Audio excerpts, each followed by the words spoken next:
Hi, I'm Jim Adams, and I've been a member of Westminster since 2015.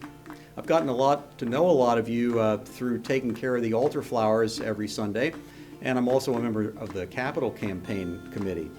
I wanted to offer some financial tips on giving to Westminster and to Westminster's Capital Campaign, and we'd like to help you potentially give less of your money to the government and give more of your financial gifts to God's work. You can certainly make gifts by writing out a check, but there are also some other ways, creative ways, that you can give money through investments like stocks and bonds and mutual funds and IRAs.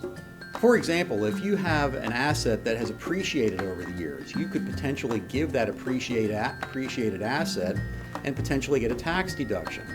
Let's say, for example, you purchased a stock some years ago and for, say, $10,000, and now that investment has grown to $15,000. You could potentially give that $15,000 gift, potentially get a tax deduction for $15,000, and the gain, that $5,000 gain, you could eliminate paying the income tax on that $5,000 gain.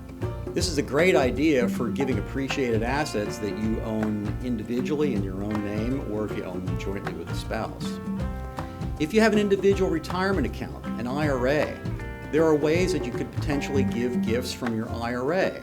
For example, there were some tax law changes back in December of 2019 that changed some of the rules on IRA giving. The year in which you turn age 72, you are required to take a distribution from your IRA.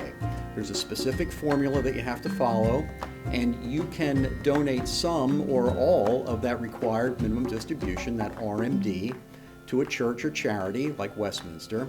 Actually, you're allowed to donate any amount up to $100,000. Now, while you're required to take money from an IRA at age 72, those tax law changes back in December of 2019 also made one other key change.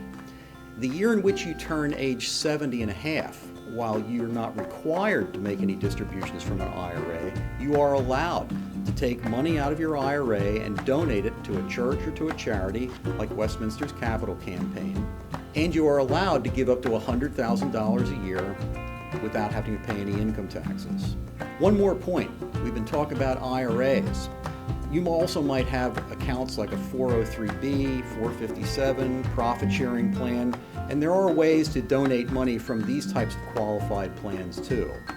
What I would suggest is that you talk to either your tax preparer or to your financial advisor, and you can certainly contact the church financial office, talk to June Robinson for guidance in the process. Thank you for your support of Westminster Presbyterian Church, and I pray that God will bless you in your giving to Westminster and Westminster's Capital Campaign.